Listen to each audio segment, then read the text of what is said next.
Well, welcome to our December Town Hall. Thank you for joining us today. This is such an interesting topic. We are so excited to share with you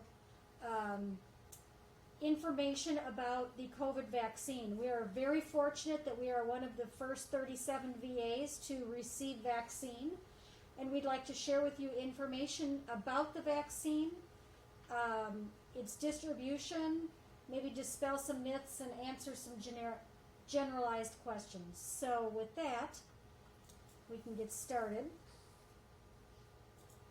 And I would like to start by introducing Crystal Aholt. Crystal is our executive of high reliability. She is also one of the two leaders, along with Dr. Miller, our chief of pharmacy, that is running our COVID vaccine clinic.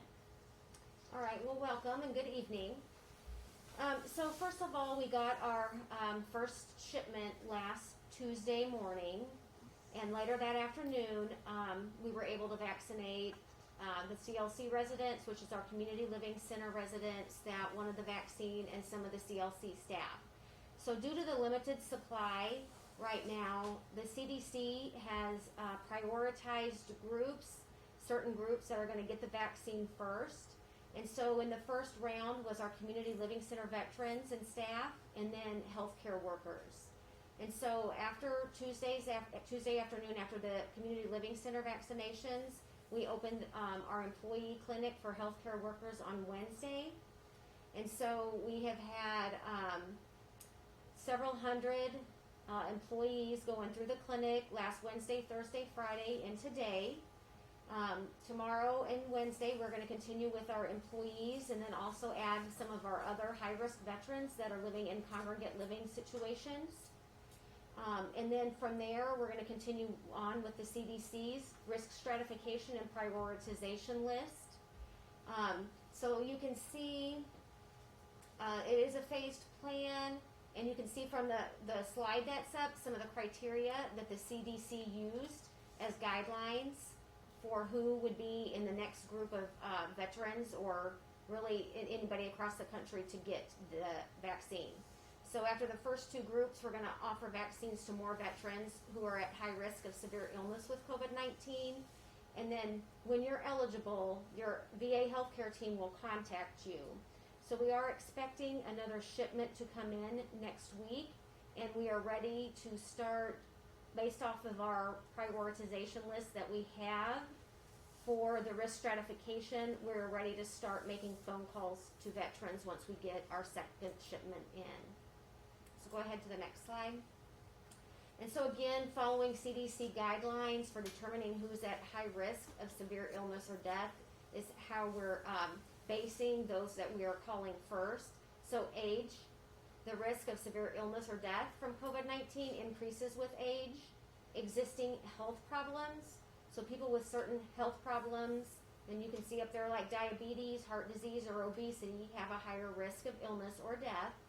And then some other factors that would raise a person's risk of illness or death, such as living in a community type living place like a nursing home or another group living facility. And so if you have questions about what your personal risk is, then you can send a secure message to your VA provider, and they'll respond back to you about what they think your risk factors are. And if you don't receive care at the VA, contact your primary healthcare provider. And then there's also a lot of resources and information on the CDC website about how they came up with these guidelines and criteria and risk factors. So go to the next slide. Okay, Dr. Miller? So, relative to the vaccine, as many of you know, there are two manufacturers that were very much in the running for the vaccine. There was the Pfizer product, and then there's the Moderna product. The Pfizer product is the first one that had been released, and that's the one that we actually are vaccinating with at Harry S. Truman.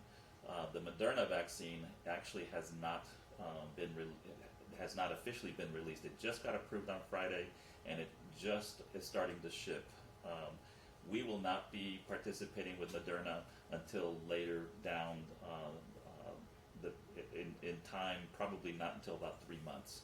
So as far as the Pfizer product, and they both are very similar. They're both mRNA type of vaccines. They both have some constraints associated with them. They both have to be frozen. The Pfizer product actually has to be stored in a -70 freezer, which actually explains how it is that Harry S. Truman was lucky enough to get the first round of the vaccines. There are a little bit of differences between the two. The for the Pfizer product, it is a 2-dose series. With the Pfizer product, though, we actually give those 21 days apart, and you have to receive both doses to be able to benefit from this vaccine. It almost makes no sense to get one dose because you just won't have full immunity. It is 95% effective, and in relative to the clinical trials, there's been many subjects that participated, and we're very confident that this 95% effectiveness is going to continue. The however being, again, you have to get both doses. The Moderna product, which again we are not participating, is slightly different. It requires 28 days between the first dose and the second dose. It actually is a little bit easier to manage because it requires only -20, a freezer that's a -20, and it also has a pretty high efficacy, which is about 94%.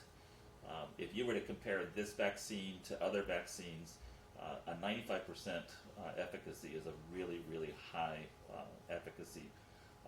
For example, there used to be a vaccine called Zostavax, and it had very limited efficacy until another product called Shingrix came around.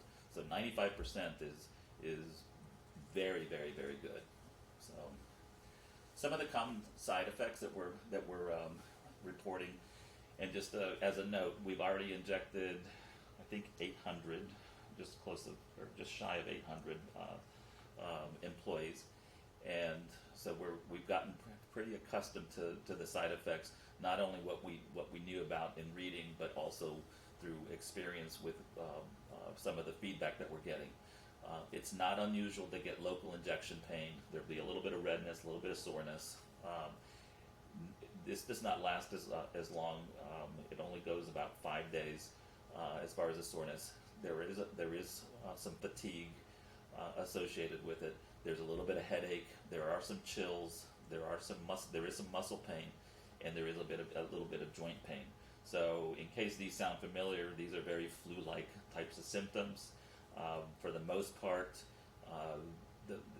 probably the most common for us has been the fatigue. The most commonly reported side effect has been the fatigue.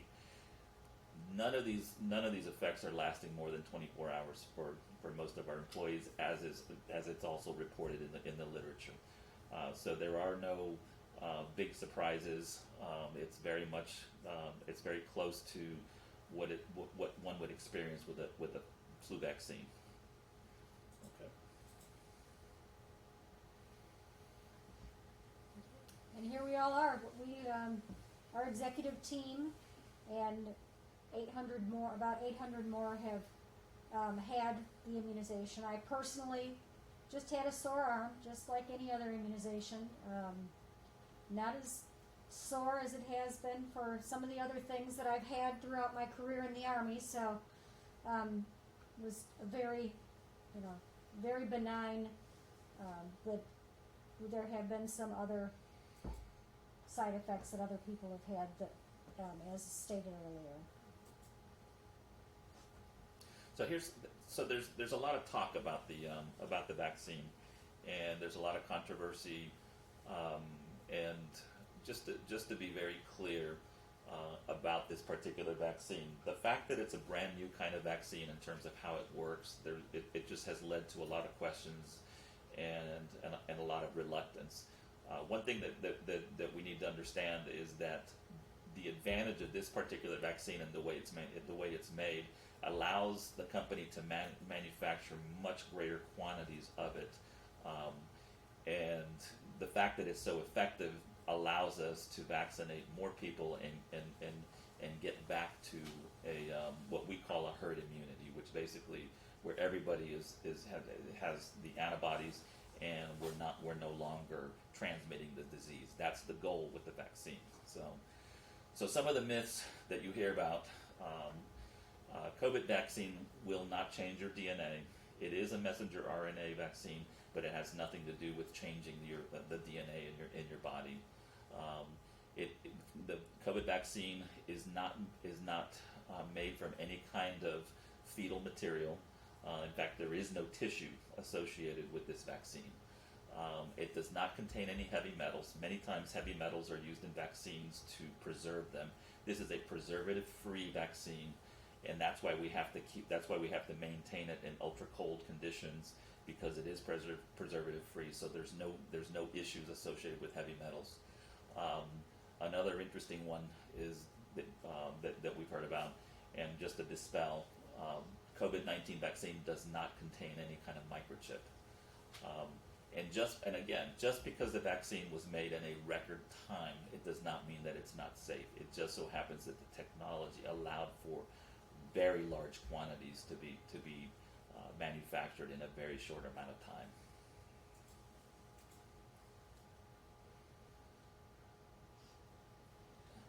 And as of note, this is where you can get more information. You can go to the VA's website, and there's COVID vaccine information. There is also a website that you can log your interest in obtaining a vaccine in the future. This goes to the big VA.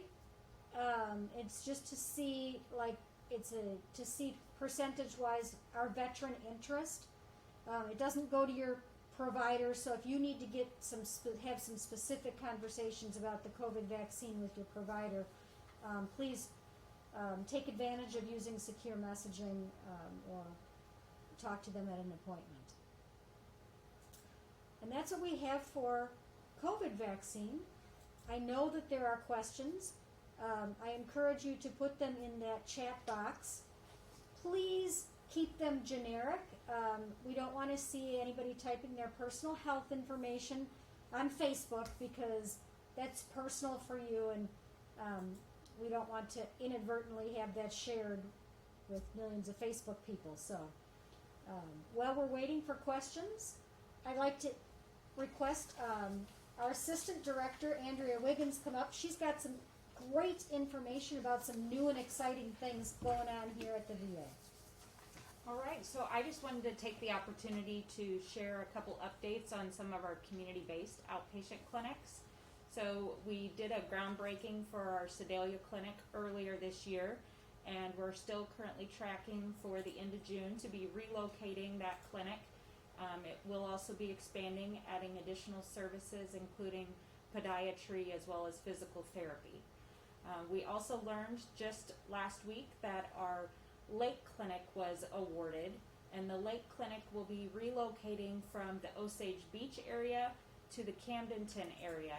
And the Camdenton location, if you're familiar with Camdenton, it's going to be located right off of 54, kind of adjacent to the water tower at the intersection of Lakeview Drive and 54. So we're very excited about the relocation and the expansion of the Lake Clinic to Camdenton, and that will also be adding physical therapy at that location.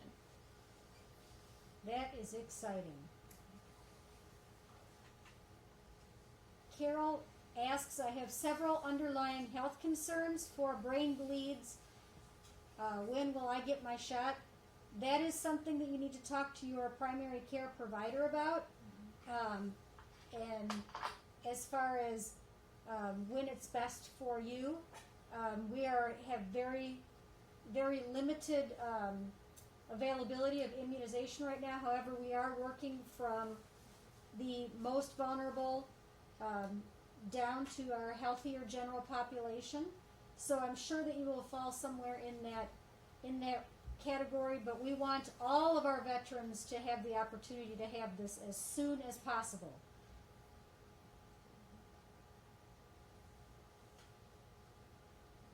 Are there any other questions?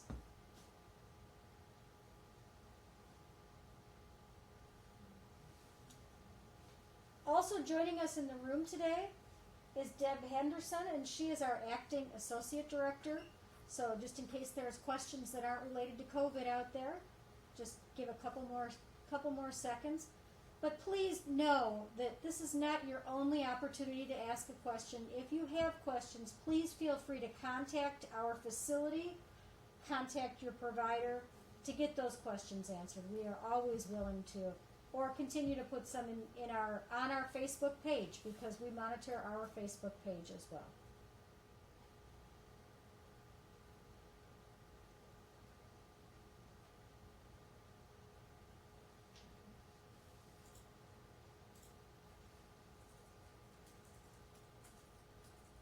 All right.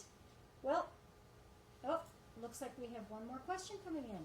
How will it be determined among staff who will be receiving this vaccine, especially on the front lines? So, Got that since I'm time away. Right. So the question is, how will it be determined who among the staff will be receiving this vaccine, especially the front line? Obviously, the frontline staff are one of the priorities. We are actually 80% completed with our employee vaccines, just shy of 80%. So we are actually on a really good pace. So by the end of the week, we are hoping that the majority of our employees will have been vaccinated. Those who want. Yeah. So we are really grateful that we have had the opportunity to vaccinate our employees, and the only thing that we did was to be careful that we didn't vaccinate all of one unit of employees all at the exact same time. In case there were some side effects, we didn't want that unit to be without staff the next day. We've really not experienced much of that, but so they are a little bit staggered, but we definitely want to make sure our frontline staff get their vaccine.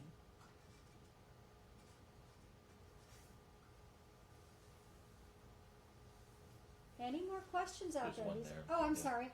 You've explained the vaccines very well. We look forward to receiving it when it's available to us. That is great to hear. I'm really excited that we will be able to offer it. And as fast as that vaccine gets sent to us, we will be offering it to veterans. So please stay tuned. And I'm glad that you're excited for it too. It really is hopeful to be a game changer. And as always, I want to remind you, please have a safe and happy holiday. Please socially distance and mask. We can see the light at the end of this tunnel, but you just have to hold on just a little bit longer. So with that, happy holidays, and thank you for joining us for our virtual town hall.